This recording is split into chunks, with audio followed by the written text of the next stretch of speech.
அஸ்ஸலாமு அலைக்கும் வரஹ்மத்துல்லாஹி வபரகாத்துஹு. ஒரு சிறிய சிறுவன் மற்றும் ஒரு வயதான மூதாட்டி எப்படி இஸ்லாத்தை ஏற்றுக்கொண்டார்கள்? இந்த இருவரும் இஸ்லாத்தை தீவிரமாக எதிர்த்தவர்களும் கூட. 50 days 50 இஸ்லாமிக் சேலஞ்சில் இன்னையோட டே 40 இருக்குதுங்க.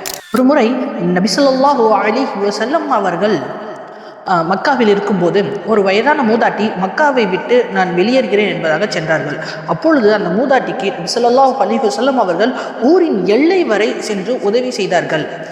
அப்படி செல்லும்போது நபி ஸல்லல்லாஹு அலைஹி வஸல்லம் அவர்கள் அந்த பாட்டிக்கு அனைத்து பொருட்களையும் எடுத்துக்கொண்டார்கள். அந்த பாட்டி மெதுவாக நடந்து கொண்டு வந்தார்கள். அந்த பாட்டி நபி ஸல்லல்லாஹு அலைஹி வஸல்லம் அவர்களிடத்திலே, நீங்கள் இந்த முஹம்மது என்ற ஒரு பையன் இருக்கார்ல, அந்த பையனை நம்பாத, அவன் ஒரு மந்திரவாதி, அவன் ஒரு சூனியக்காரன் என்பதாக சொல்லத்தகாத வார்த்தைகள் எல்லாம் திட்டினார்கள். ஊரினுடைய எல்லை வந்ததும் அரபியர்களுக்கே உண்டான பழக்கம் அது.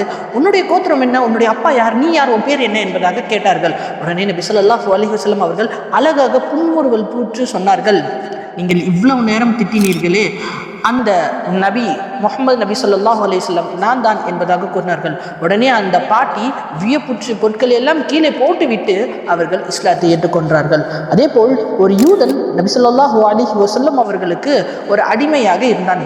அப்போது அடிமையில் இருக்கும்போது அவனுக்கு உடம்பு சரியில்லாமல் போனது.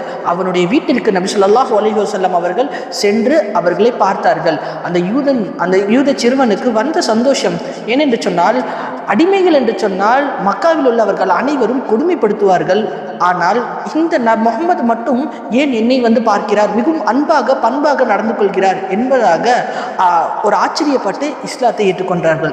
முதலாவது சொன்ன அந்த ஹதீஸ், அந்த வரலாறுக்கு அது ஹதீஸ் இல்லை, ஆதாரபூர்வமாக கிதாபுகள் இல்லை, வாய்மொழியாக வந்தது.